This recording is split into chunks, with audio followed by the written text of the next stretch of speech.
Is that you are trying to imply? Your Honor. Hindi po, Your Honor. Oh, Ang paano sinasabi ko ngayon? lang po, ine-edit po namin ng mga video at sound bites, pero hindi po para mag-sinungaling o mag-mislead sa aming storya. May I repeat that? That particular interview never existed according to her. Pinipilit nyo, it existed, and you edited the content. Either you are implying that the good congresswoman is lying, or you are thinking of something else. No, Your Honor. Ang practice po kasi, minsan nag-i-interview po kami sa ibang platforms and then gagamitin po yon sa mas maikling version sa ibang programa. Yun po ang nangyayari doon. But if the motivation is to deceive the public into believing that she did apologize to a particular organization na hindi naman talaga nangyari, ang biktima rito yung publiko. She was at the sick bed of her father. Nakita niya yon. Masakit, hindi ba? Ito yung pinag-uusapan natin. And then,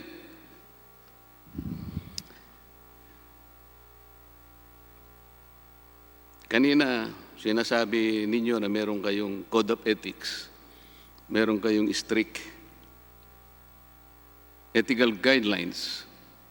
At ang sinabi mo pa nga, isinasabuhay ng mga reporters at mga journalist ang inyong code of ethics, ganun din yung KBP broadcast code. Tama po. Opo. Alam niyo ba na habang ginaganap natin ang pagdinig dito sa kapulungan ito, I can remember, I think that's the first week of June, when one of your reporters texted me twice. Initially, I was unable to answer him sapagkat alam naman ninyo ang trabaho rito, kasagsagan. Until I finally responded to his text messages. He was asking me to clarify and reconcile some of those things that he wanted me to clarify or reconcile. Sabi ko sa kanya sa text messages, baka mas maganda sana kung sa house na lang kung available. Chinek niya, the house is not available because at that time, binabawal na because of physical distancing. Okay, so sabi niya, by text messages again, pwede ho ba kayo sa Zoom? Sabi ko, okay lang sa akin yan. Did you know that the only condition I ask of him is that dapat meron na sanang ibang mga reporters din sa ibang networks because I recall that some of them also asked for an interview and I was not able to comply. Sabi naman niya, okay po, so we will schedule a Zoom conference by tomorrow at 10:30 in the morning, and he will text me the link. Siguro yan mga between 4 o'clock to 4:30 ng hapon.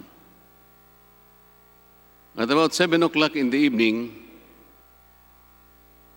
ayun, pumitada na siya. At ang sinasabi pa niya doon, parang ako pang may kasalanan na matagal na raw niya akong kinokontak, ayaw ko naman daw sumagot at ang gusto ko pa raw kinabukasan.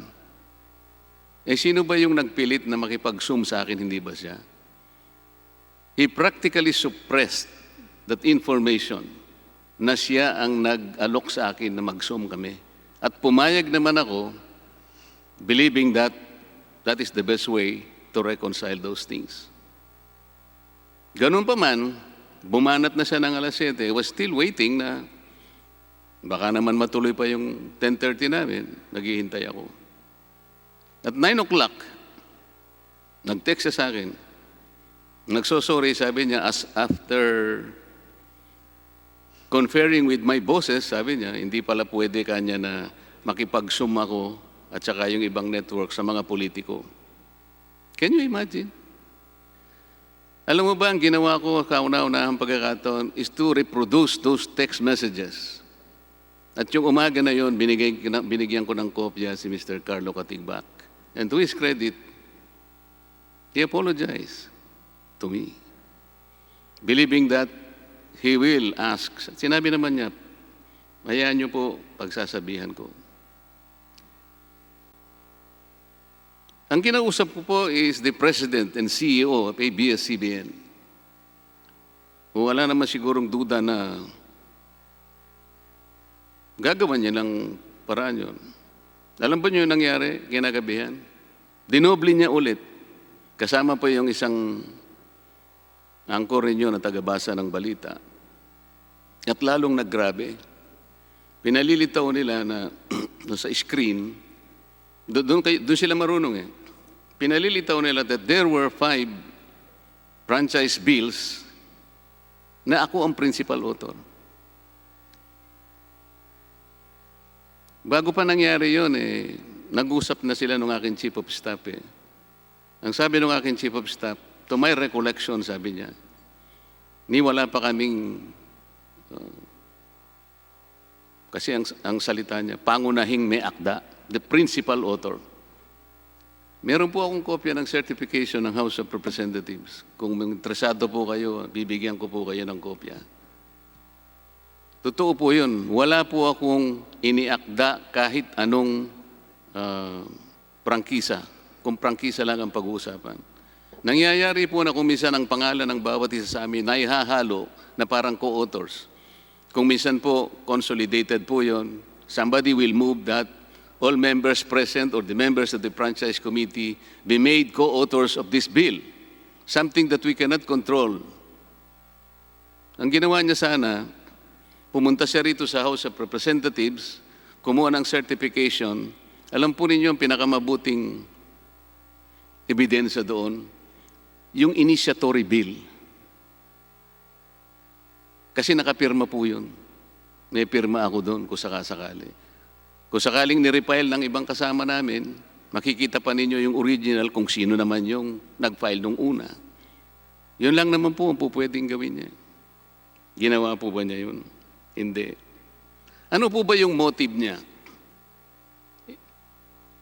Kasi po kasama ho ako rito na nire-revisa natin ang inyong prangkisa para siguro sa kanya nakagagawa siya ng mabuti para sa ABS-CBN. Kaya niya ginawa yun. Ngayon, ang sabi niyo kanina, kayo ay mayroong code of ethics at saka strict ethical guidelines.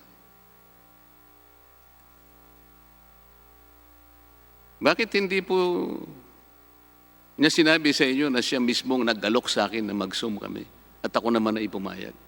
Pagkatapos babaligtarin niya na matagal na raw akong kinakausap, ang gusto ko pa raw yung araw ng kinabukasan. Para bang ako pang may kasalanan. Inalok na nga po ako pang gagawing kasalanan. Tingnan po ninyo itong binasa ninyo kanina, Madam King Reyes. Yung slide number 9, ang sabi niyo rito, at the news division level, we have a standards and practices unit that likewise ensures our journalists adhere to our own code of ethics and observe the highest professional and ethical standards. Kabaligtaran po ito sa ginagawa ng inyong mga reporters. Ito pa po, just like those in government, journalists and the news media operate as trustees of the public. Tama naman sana yun As such, our first loyalty is to the citizens. Tama rin po yun. And our primary obligation is to the truth. Tama rin yun.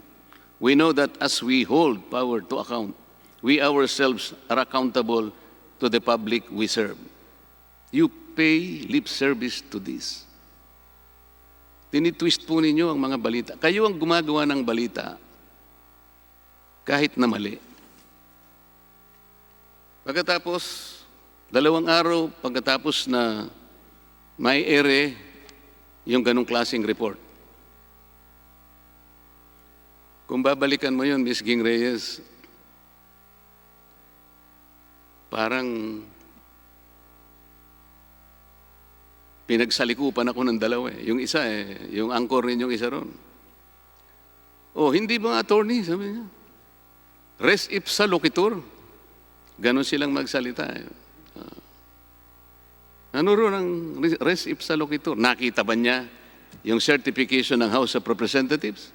Nagpapanggap pa kasing abogado yung isa, although itong reporter mo parang abogado yata talaga. Pero yung isang kasama niya, siya yung umaastang parang abogado. Ito po ang sinabi nyo after 2 days. Hindi ko nababanggitin ang pangalan. Before I hired X, I wasn't convinced he'd want to be a full-time journalist. He was already a lawyer then.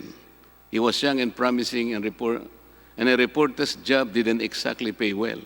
I warned him that he must get used to the long, unrewarding hours, unscheduled events, chaotic days, sleepless nights, and have to train first, pound the beat, and work with demanding colleagues. 5 years later, he's proved to be one of our most reliable and thorough journalists. He has truly found this calling, and we're fortunate to have him among our ranks of fearless truth tellers. I'm proud of you, blah, blah, blah. Did you serve the public well in doing this? Is this the new service organization of ABS-CBN? Dahil ba kasama ako dito na nire-revisa natin ang prangkisa ninyo, ganun na lang ang pagtrato sa amin. Katulad po na sinabi ni Congresswoman Janet Garin, yung casualties po rito yung maliliit na tao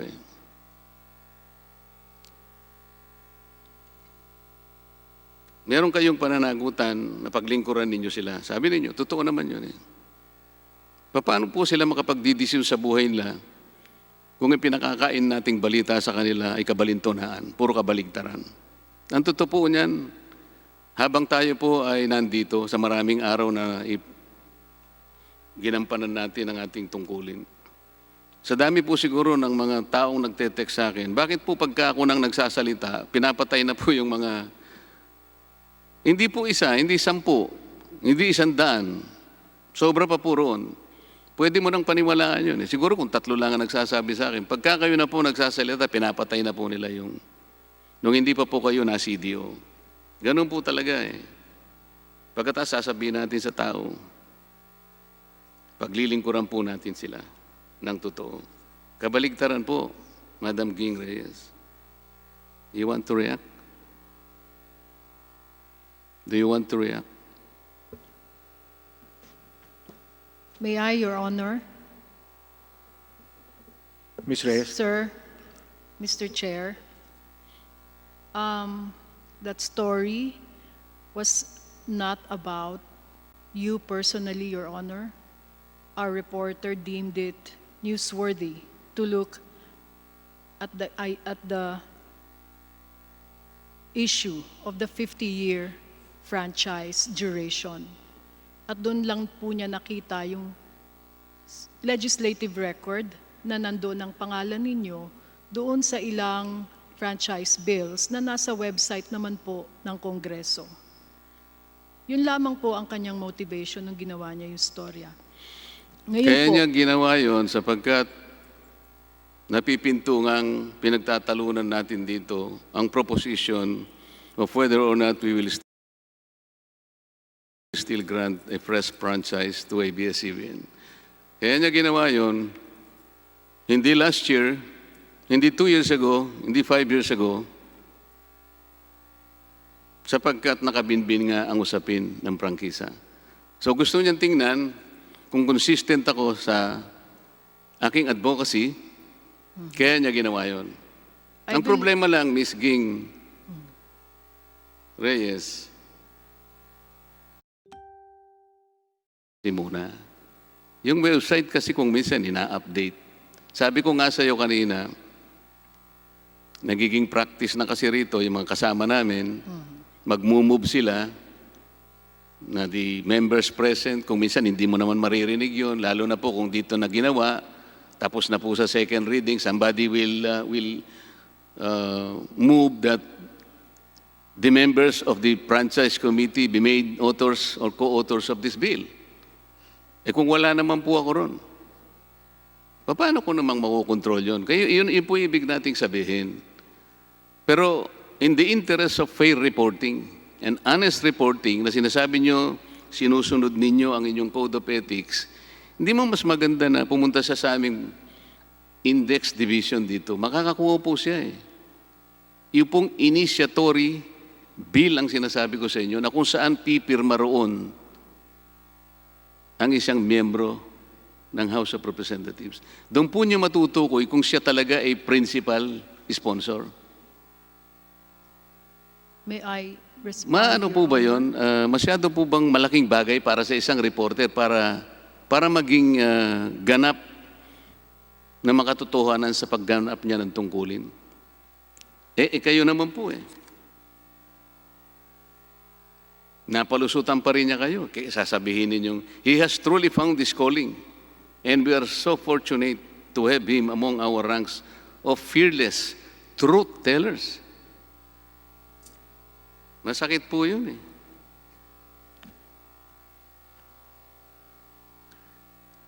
Kayo po ba naniniwala that the freedom of speech or the press freedom is a monopoly of a broadcasting corporation? No, Your Honor. Tama. Kasi kahit na sino pong mamamayan, karapatan niya rin ang press freedom. Karapatan niya na makakita, makarinig ng balita na totoo, na tunay, na walang kasinungalingan. Ang pinag-uusapan po natin dito ay prangkisa ninyo eh. Sabi kanina nung isang kasama namin nagsalita, hindi naman daw kaugnay ng prangkisa ninyo. Nakalimutan niya, nasa section 4 po ninyo yun. Your responsibility to the public. May nakalagay pa nga doon eh, willful misrepresentation. Hindi niyo po dapat kinakalimutan na dapat meron kayong obligasyon sa publiko. Kaya sangkot din ang prangkisa ninyo.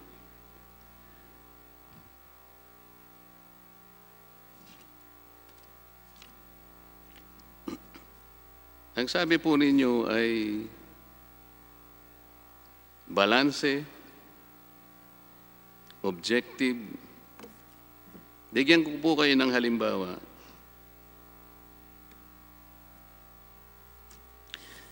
Nung pumanaw po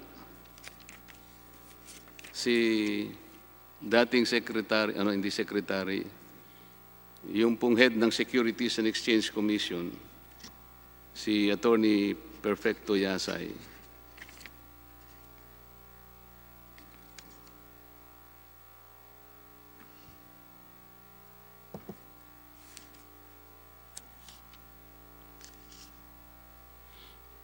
Ang headline po ninyo, ex-DFA Chief Yasay, o nga pala, ano pa siya, naging DFA nga po pala siya. ABS-CBN banner, ex-DFA Chief Yasay, who led Duterte's China pivot, dies. Lalagyan pa ninyo kasi ng, ewan ko kung bakit kailangan po yung lalagyan pa ng parang elemento ng, kumpara po ninyo sa GMA, sabi ng GMA, ex-DFA Chief Perfecto Yasay Jr. passes away. Hindi po dapat ganun nga. Yun po yung tama eh. That is the true and exact account of what happened. Pero yung lalagyan mo pang who led Duterte's China pivot dies. What is the reason for this?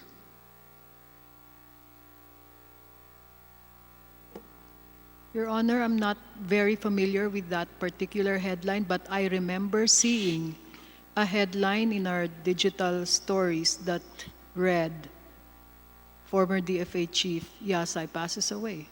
So, Meron din po kasing iba-ibang entries sa Ito po storya, kasi, Your Honor. nasa online po ninyo eh. Ako po pagka sinasabi ko sa inyo, hindi ako magsisinungaling. Lalagyan pa ninyo ng flavor kasi. Lalagyan nyo pa ng palabok. Alam ba ninyo, ang katapat na parusa nun, halimbawa, bibigay ko po sa inyo. Sabi nyo kasi kanina, sinusunod ninyo yung KBP Code of Ethics. Broadcast Code of the Philippines, 2007, KBP. Ang sabi po doon sa Article 7, Section 2, persons affected by tragedy or grief shall be treated with sensitivity, respect, and discretion. They should be allowed to suffer their grief in private. Pero kung lalagyan mo pang, ex-DFA Chief Yasay, who led Duterte's China pivot, dies. Your Ayun po Honor, ang there was style. nothing malicious in that headline. You will be the one to decide on that, Ms. Ging Reyes? Aren't we supposed to be the one to decide on whether or not there is malice in this? Because there was none, Your Honor. That is a fact. He was at the helm Kayo po of the ba Foreign ang Affairs Department. Kayo po ba ang magja-justify noon o kami? Your Honor, we go through this editorial process every day. It is our job. And in headline writing, there are times when context is also needed. There are times when people noted or notable for certain achievements, those achievements are mentioned. It is not necessarily a negative thing, Your Honor. Napaka-basic lang po ng comparison na sinabi ko. Namatay po yung ex-DFA head. Ang basic na balita, ex-DFA Perfecto Yasa dies. Walang problema ron eh. Pero kung sasamutan mo ng flavor, nagkakaroon po ng kulay. Yun lang naman po ang problema. Kanina po, well, may nagsabi po sa ABS-CBN, si Ginong Carlo Katigbak yata, we're making a public commitment na lahat po ng mga taong gustong magpaliwanag o kung kami man ay nagkamali, inaanyayahan po namin. Something to that effect, Mr. Katigbak. Did you say that? Para makapagpaliwanag naman sa inyong istasyon.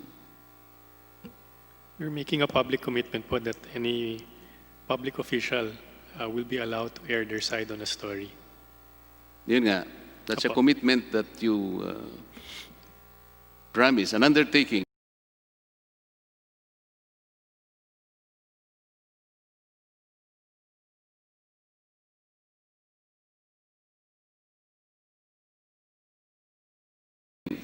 Yes Diba? po. Okay. Ang nangyari po kasi, parang it's too late in the day. Ang dami na pong nagkaroon ng sama ng loob. Yung sinabi ko pong isa-isa kanina, Congresswoman Janet Garing, Congressman Mike Defensor, Congressman Benny Abante, Congressman Bambol Tolentino, Congressman P.D. Barsaga. Meron po kasi tayong kasabihan, Mr. Chair.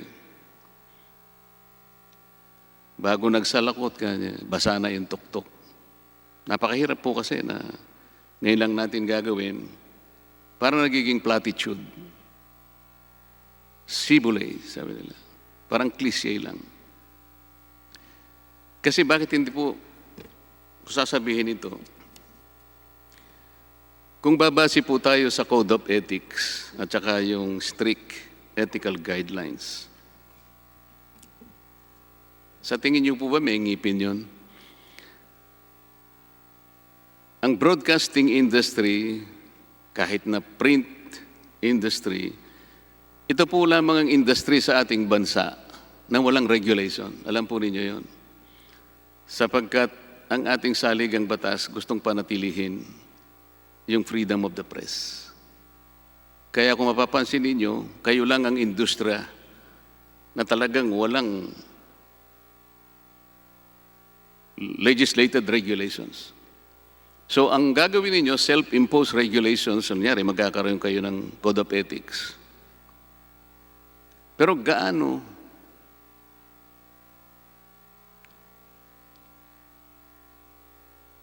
ka-useful yung Code of Ethics? Kung ang pag-uusapan, di sana na-prevent lang lahat natin itong mga complaints kanina na isa-isang narinig natin.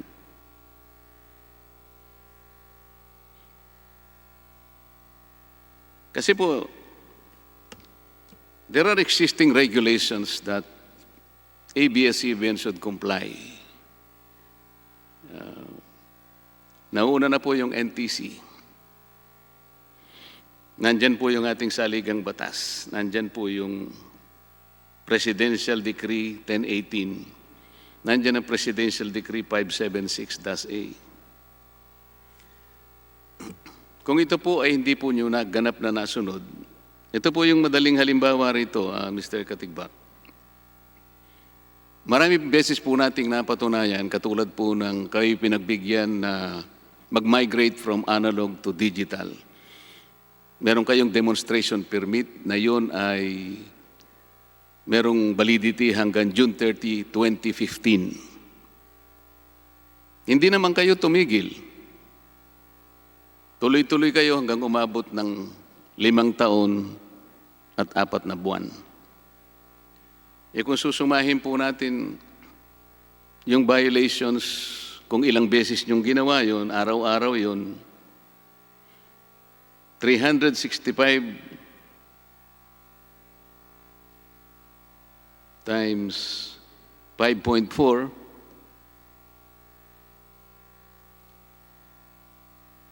1,971. Kung siyam na channels po yun, Mr. Katigbak, ang bilang po ng violation nyo is 17,739. Hindi ko pa po binabanggit yun yung mahigit o 9 milyon na black box na ibinenta nyo na wala namang approval o pahintulot ang National Telecommunications Commission. Yung pinigil nila kayo na huwag niyong i-ere ang Mayweather-Pacquiao fight, sa kabila ng pagbabawal sa inyo, tinuloy niyo pa rin. So paano po kami maniniwala na dahil sa kayo merong Code of Ethics at merong kayong kasamang hinire na, well, in fairness to the former Justice of the Supreme Court, pagka ba meron tayong namamatnugot na isang Chief Justice o retired Associate Justice ng Korte Suprema, yung po ba ay kasiguruhan na nagagawa na nating maayos at nasusunod na natin ang itinatakda ng Code of Ethics?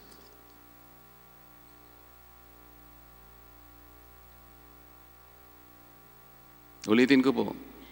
Dahil po ba meron tayong isang gumagabay sa atin na isang retiradong Justice of the Supreme Court, yung po ba'y kasiguruhan na nagaganap ninyo ang tungkulin nyo sangkayon sa inyong Code of Ethics? Your Honor, isa po yun sa epektibong pamamaraan na kami ay maging accountable at maging tapat sa aming mga guidelines at Code of Ethics. Paano ngayon yung mga hinanakit at hinaing sa inyo ng mga kasama kong naunang nagsabi rito, na nagsalita? Isa-isa nilang isiniwalat sa inyo ang kanilang mga sama ng loob. Nandun yung ating retired Justice ng Korte Suprema. Sa makatwid, hindi tayo nakakasiguro. Kahit na siguro ilan pang retired justice ang ilagay natin dyan, sapagkat Code of Ethics lang ito eh. It is a self-imposed regulation na kayo lang naman ang pwedeng sumunod o hindi. Your Honor, yun naman pong mga narinig kong ibang hinaing ngayong araw ay hindi naman po yan nakarating sa amin at sa aming ombudsman. I assure you that we will still act on these complaints even if they were or they happened some years ago.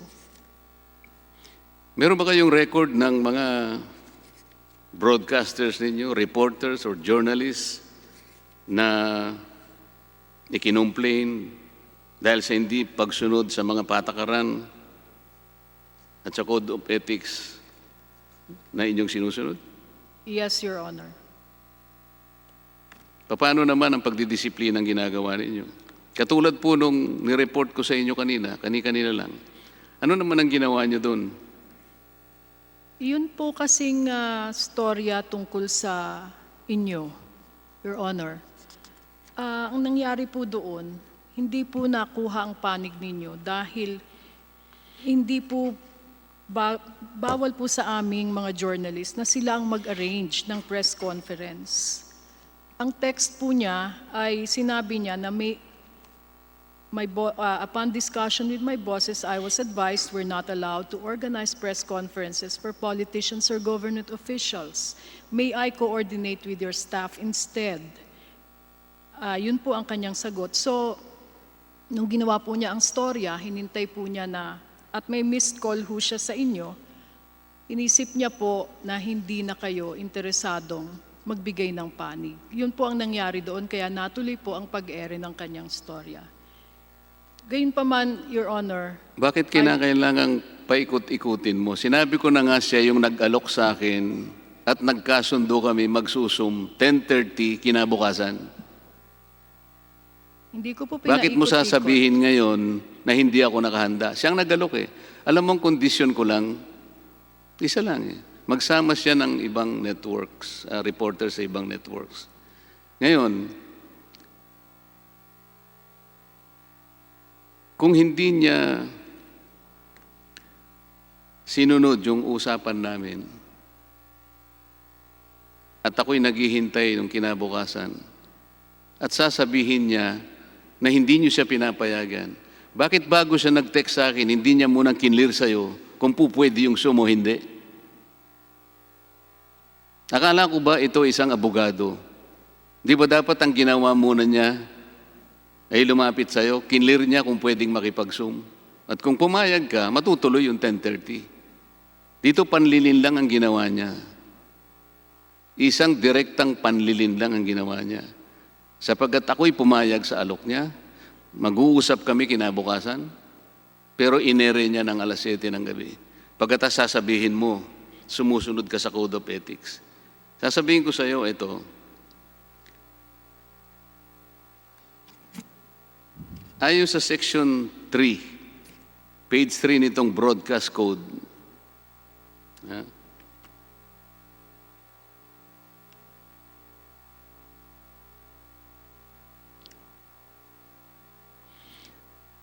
side comments expressing personal opinions while news items being reported or delivered are prohibited to prevent the listener from mistaking opinion for news. Yung pangalawang araw na ito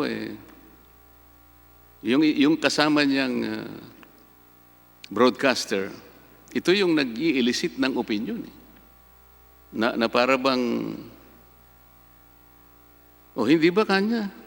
Maliwanag ito res ipsa loquitur. Halos pagtawanan pa niya ako doon Okay lang sa akin yun Alam mo kung alin ang nabibiktima rito, kagaya ng sinasabi namin. Yung mga tao na nakikinig, akala nila ganun katotoo. Sapagkat ipinagkait niya na sabihin, ako po ang may kasalanan Hindi ko po kasi alam na hindi pala ako papayagan. Pero dapat sinabi niya yon bago niya ako kinausap. Paano niya malalaman? Kinabukasan niya lang ako tinawagan. Pagkatapos, ipagtatanggol mo siya. Ayun, nandito sa inyong post. We are fortunate to have him among our ranks of fearless truth tellers. Ano po ba yung pagkakasalang ipinapataw ng broadcast code? Mayroong kasing indication dito na letter S. Pagka letter S, serious. Tama? Pagka G, grave. pagka L, light.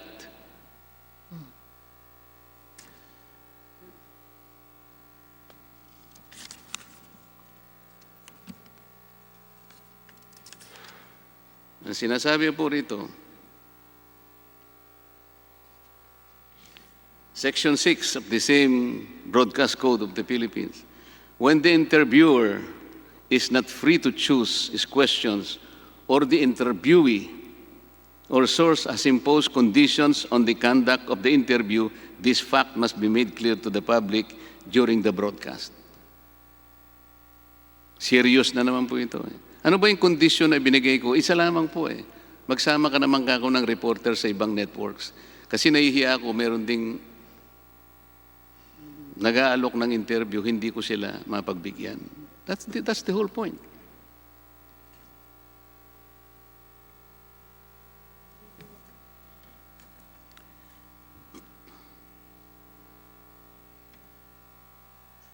Mr. Katigbak, kanina po may nagtanong sa inyo na tungkol sa mga hindi nai-airing mga political ads, at yan naman po alam na natin. Hindi po ba meron kayong mga tinatawag na media planners? Sila itong humahawak ng lahat ng mga political ads para yon ma-manage natin sa tamang pagkakaayos, sa tamang panahon na hinihingi nila. Kaya nga, meron kayong mga tao eh. This is a function of management. Bakit naman po nung araw na, pinakahuling araw ng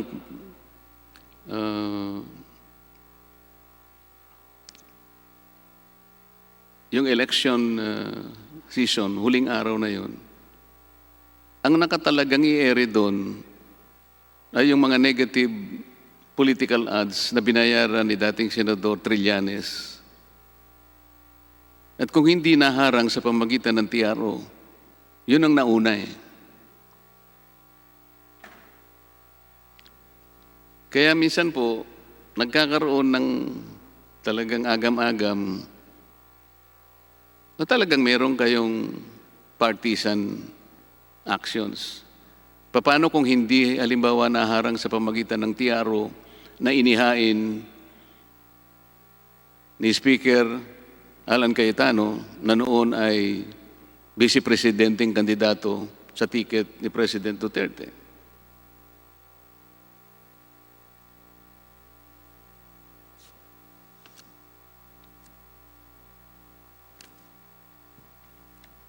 Inuulit ko po, Ms. Ging Reyes, nandito po yung certification na ginawa ng Bills and Index Division para patunayan po na yung 5 mga franchise bills, wala po kong iniakda kahit isa roon. Your Honor, if that is a new development on this matter, then we would gladly air it and publish it. Tapos na po eh. Opo. Pinatawad ko na po yung reporter ninyo. Sinasabi ko lang, yung nabibiktima, the chief casualty of all this exercise is the viewing public. Ako po bilang isang public servant, hindi na po ako estranghero sa ganito eh. Sanay na po kami dito eh. Maliban lang po sa mga pamilya namin, siyempre hindi sila kumikibo, nasasaktan din siguro sila. Hindi naman nila sinasabi sa amin. Pero higit sa lahat, yun pong mga tao na pinaglilingkuran natin, kapwa. Kaya nga po, nung imbitahin ako ni Mr. Carlo Katigbak, nagpasalamat na lang ako. Sabi ko, palagay ko, pwede ko nang ipasa Diyos ka ako. Ms. Ging Reyes, how do you determine that an item is newsworthy? May you please repeat the last line, Your Honor? Like an incident, something, a person, a subject matter, how does the network determine that it is newsworthy? Your Honor, if it's an issue that needs to be discussed, or if it is a personality, an official of the government, anyone who has an impact and a story that has relevance and interest to the nation. The story concocted by that reporter was primarily based on his assumption that he can impeach me and discredit me because, as he alleged, I was the principal authors of those franchise bills. Ang gusto niyang palitawin, lahat ng 5 na yon lumampas na sa 50-year limit. Ang mali niya doon, sabi ko nga sa'yo, hindi ako principal author. Pangalawa, wala namang kinalaman yung mga sinabi niyang mga kumpanya kung lumampas na o hindi. Kasi ang pinag-uusapan dito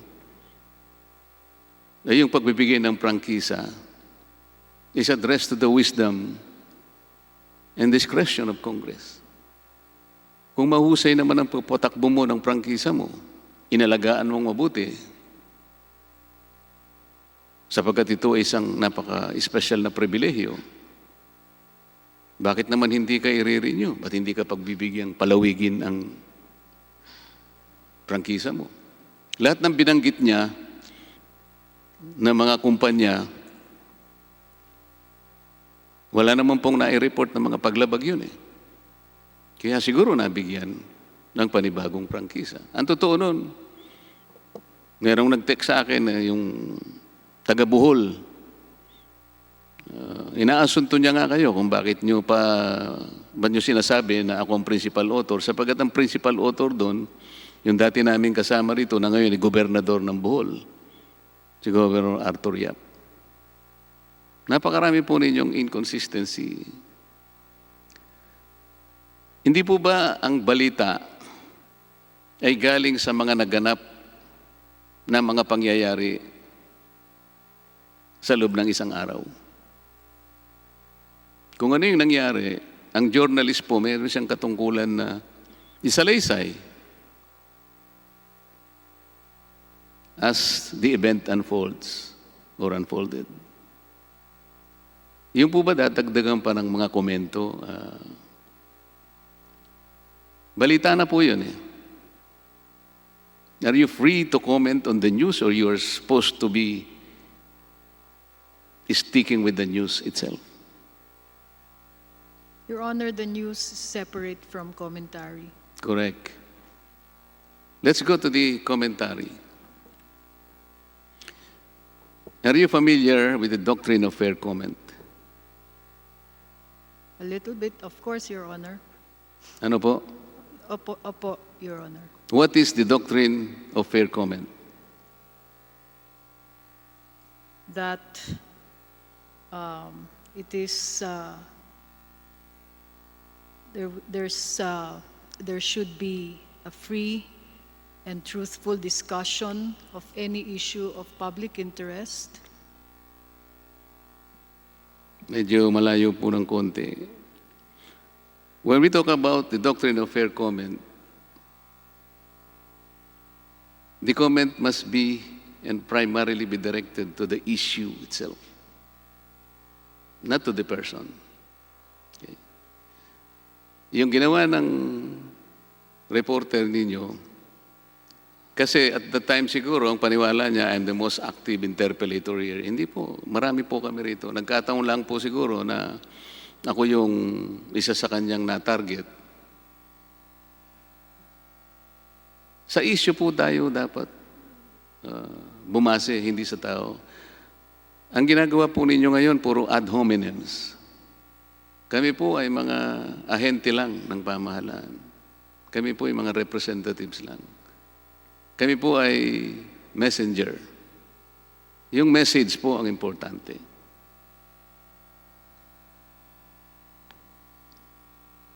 Wala po kaming personal attacks sa inyo, Your Honor. Di naman po kami nag-ad hominem attack sa news, Your Honor. Sa mga tweet, hindi mo alam na binigyan ko ng kopya ng text messages na yung reporter mo at saka ako, binigyan ko si President Carlo Katigbak. Hindi mo alam yun?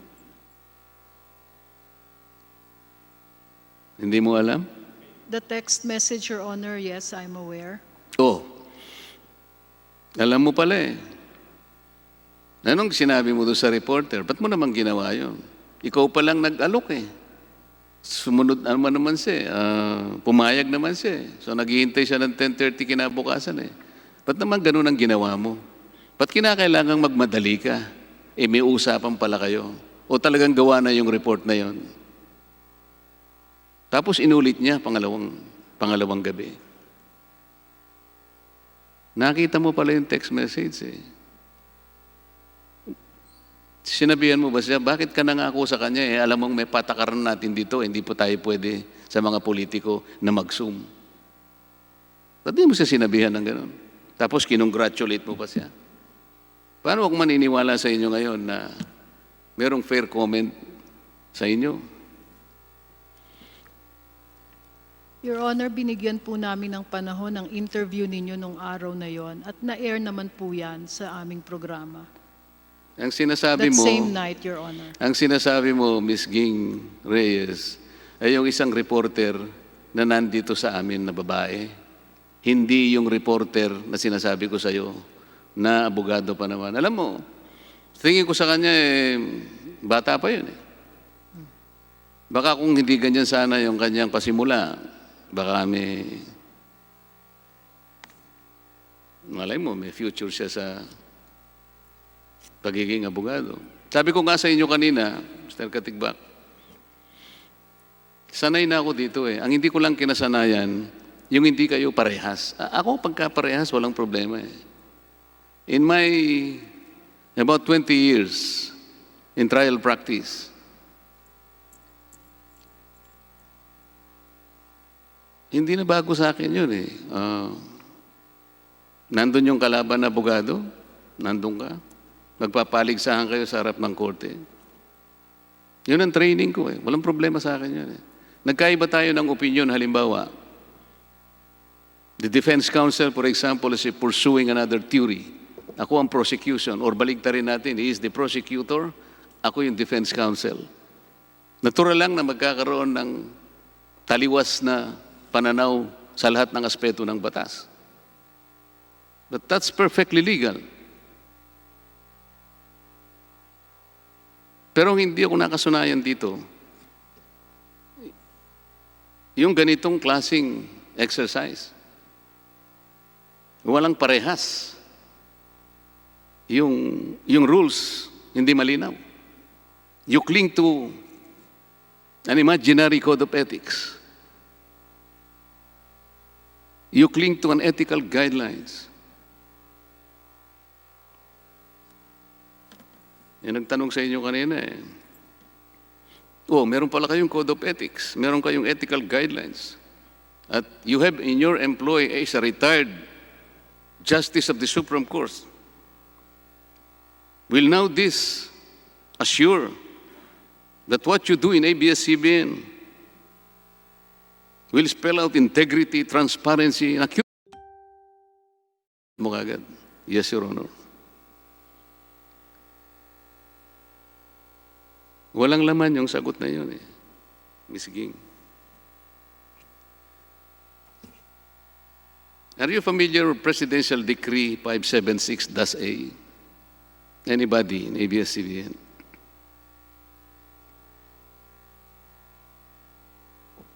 Okay, Mr. Chair, muna kayo. Section 2 of this decree. Every radio station or television channel shall allocate at least 2 hours a day as a program or programs rendering public service during such broadcast hours as are normally regarded in the industry as prime time for a particular type of program and its appropriate audience.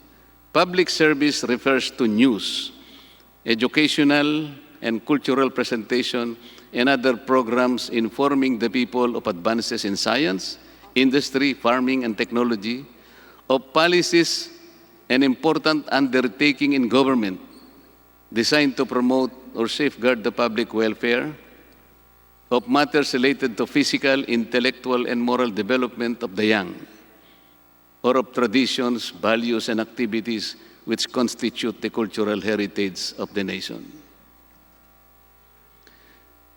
Let's do some accounting here. Ang sinasabi po dito, Mr. Carlo Katigbak, may I address you now because you're the highest ranking official of ABS-CBN present. This law categorically sets at least 2 hours a day, prime time, for programs on public service. Lahat ng ito in-enumerate dito. Ano po yung prime time sa ABS-CBN? Between what time until what time? Your Honor, 6 p.m. to 10 p.m. po. Okay. So ilang pong programa, maliban po sa Make It With You, alam ko po yun eh. Kasi ang asawa ko po ay talagang avid fan ni Enrique Hill at saka yung Liza Soberano. Kaya ako po napapanood yun, ayaw po kasi ng asawa ko nanonood siya nang wala siyang kasama. So kahit na po ako'y basa ng basa sa maraming mga papeles, kailangan ko pong pumanik para panoorin yun. Pero punto mayroon pang probinsyano. Sunod-sunod po yun eh. Ito po ba yung sinasabi ng batas dito na dapat 2 hours man lang informing the people of advances in science, in industry, in farming, and technology, of policies and important and blah, blah, blah. Wala akong nakikitang ganito eh, Mr. Caparas. Katigbak. Ito po ay isang batas na hindi pa nare-repeal. O, hindi po ba hanggang alas 10, sunod-sunod po yung telenovela na yun? Yes, Maliban sir. sa balita, meron po kayong balita. Ang problema, yung mga balita, yung masyadong morbid po yung patayan dito, patayan doon. Wala man lang ibinalita na, yung sakip party list ni Kong Dante Marcoleta, nagbigay po ng, kasi po marami akong nahinging bigas sa mga kaibigan. Pagka ganun, walang ibabalita na ganun. Kailangan po, ang ibabalita lang, puro patayan. Ni-rape si ganito, ninakaw yung ganito. Ganito po ang nangyayari. Kanina po, yung sinasabi kong platitude, mga sibulays, mga cliche na gagawin po namin ang nararapat na reforma kung ganito po, ganyan-ganyan. Pagbibigyan po namin lahat, nakapagsalita sa loobin nila kung kami po ay nakagawa ng ganito, nakapanakit ng gano'n at ganyan. Naalala ko po tuloy,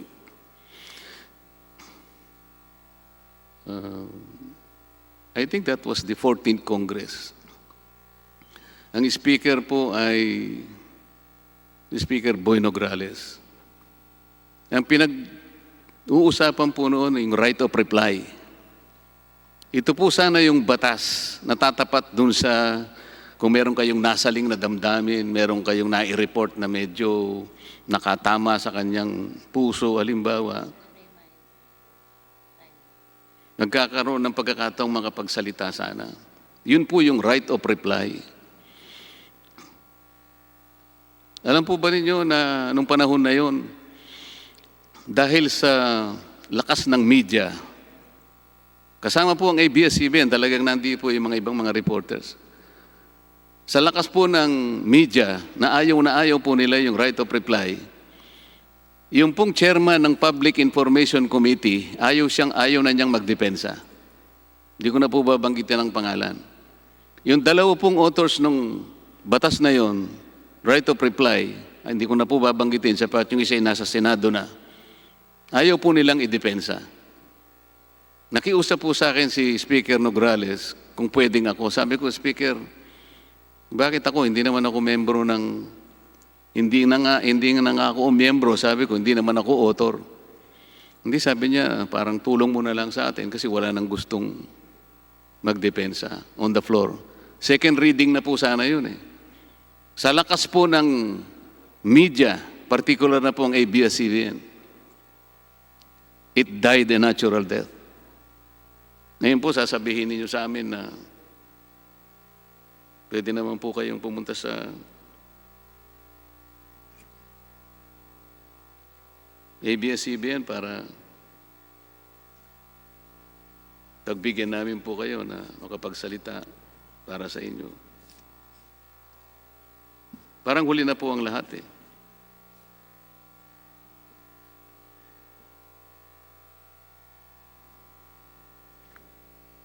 Wala na po ba akong panahon, Mr. Chair? Sandali na lang sana ito eh.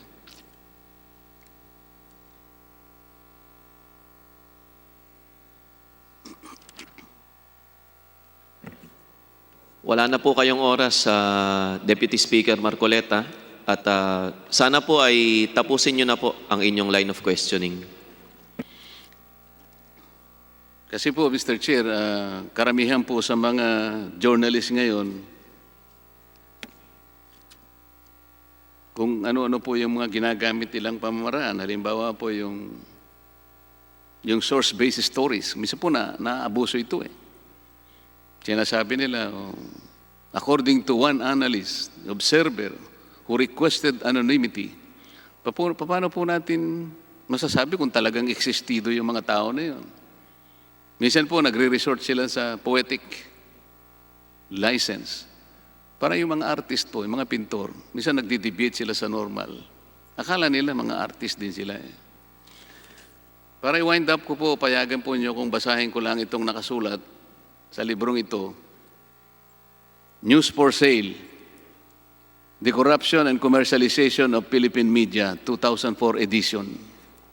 Sige po, pakibasa po ninyo. Ito po ay copyright 2004 Philippine Center for Investigative Journalism. Ito po ang malungkot na pagtatapat ni Ms. Sino po ang Malu sumulat Mangas. ng librong inyong babasahin, Congressman Marcoleta? Ang nakalagay po rito, Chay Florentino Hofilenya, pero meron pong mga forward po ng editor's note ni Sila Coronel, Executive Director, Philippine Center for Investigative Journalism. Sige po, ituloy po ninyo. Sabi po niya sa page 93, corruption in the Philippine media remains endemic, almost systemic. It afflicts generally all levels of the organization in most of the newspapers, tabloids, radio and television networks. The bribe givers and the bribe takers have evolved a subculture and language all their own.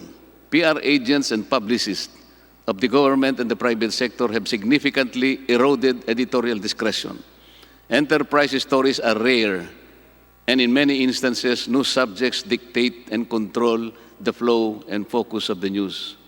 There is apparent breakdown of command and discipline in many newsrooms. Editors think many reporters are inferior in craft, intelligence, and integrity, while many reporters harbor only grudging respect, or none at all, for their editors. The press corps has become the single biggest influence on many reporters. Ito pa po.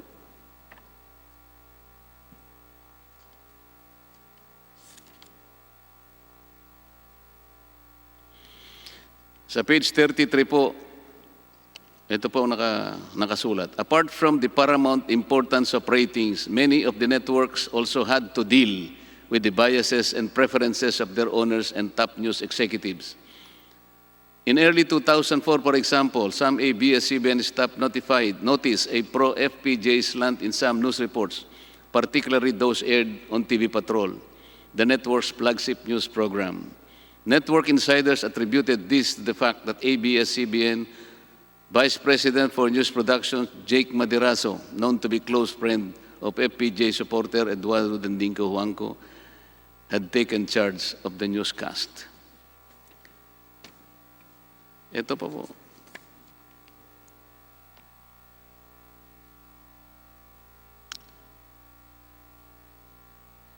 The other administration candidate who did very well in the senatorial race was Rojas, page 38.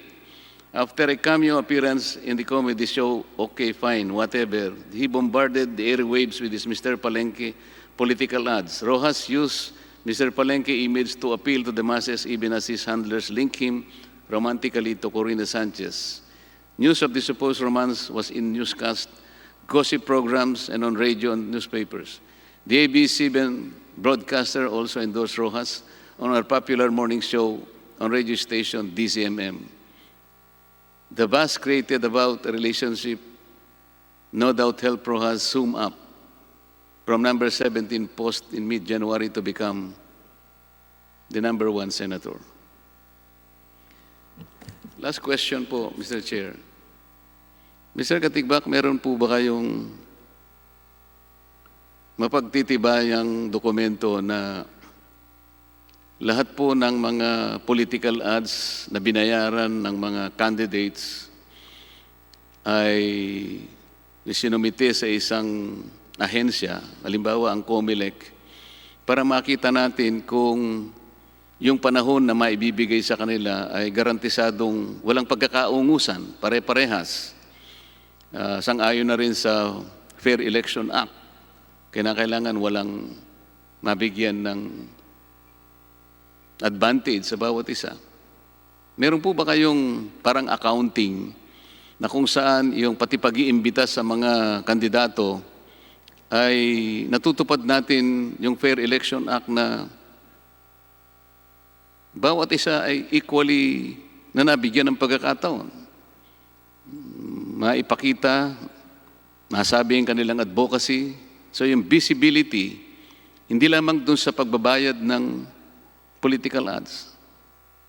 Meron po ba kayong ganong dokumento na pwede naming makita para ganon makita namin na talagang balanse pati yung pagbibigay po ninyo ng pagkakataon sa kanila na magamit ang inyong istasyon? Mr. Chair, sa pagkakaalam ko po, yung COMELEC po ang nagbabantay ng appearances po ng bawat kandidato during the campaign period kasi po may limitasyon yung number of minutes allowed per candidate. At lahat po ng election spending per candidate ay sinasubmit din po namin sa COMELEC. So lahat po ng records na tinutukoy nyo ay makukuha po sa COMELEC. Yun nga po, lahat po ba ng mga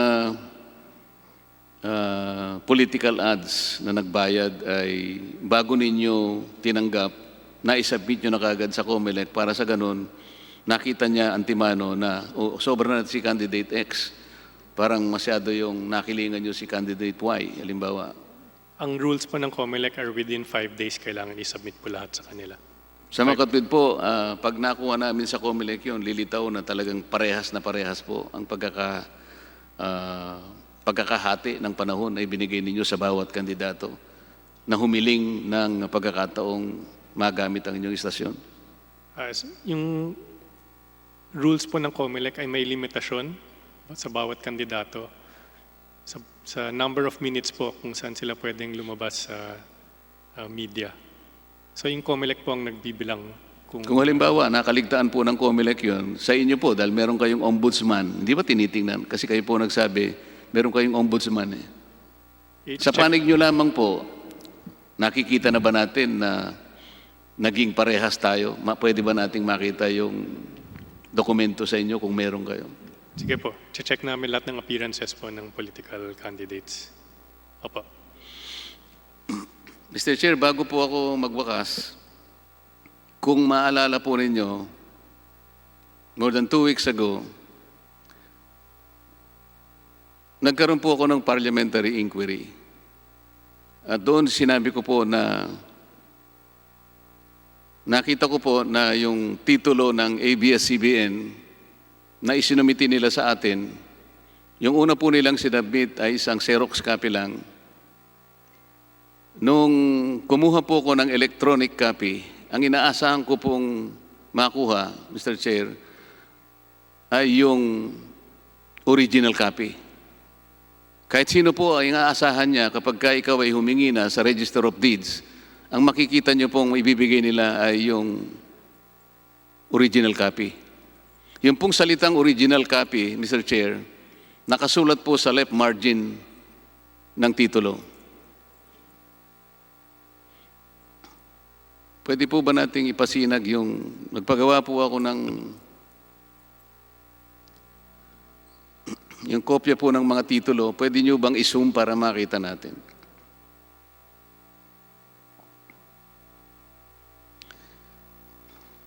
Mr. Chair, makikita po ninyo yung dalawang magkapares na titulo. Ito pong bandang kanan po, yan po yung Xerox copy na tinanggap natin na una, bago po sila nagbigay ng electronic copy. Yung electronic copy po, ito yung bandang kaliwa. Mapapansin po nyo yung seal, medyo napingas po yung bandang unahan ng seal dito sa bandang kaliwa. Kung mapapansin nyo, buo po yung seal nung kanan. Doon po makikita ninyo na merong sinopress na isang importanteng bagay. Makikita nyo, may linya po doon sa may unahan ng natapyas na ulo ng seal. Nawawala po yung pinagkunan ng titulo na 125702. Ito po yung titulo ng ABS-CBN. Doon po sa sinubmit nila, 110731, malinaw po yun. Pero doon sa nakuha ko na po na kopya, nasuppress na po yun. Ito po nagiging problema, Mr. Chair.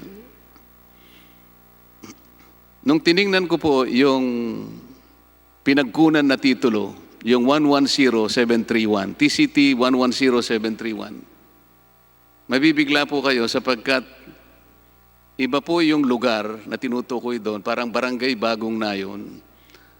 At ang area po niya ay 42 square meters. Samantalang yung binigay po nilang titulo sa atin, meron po siyang area na about 44,000 plus square meters. Pagkatapos meron pong annotation sa bandang kanan ng titulo 125702, nakalagay PR 9606. Ang ibig po sabihin ng PR, provisional registration.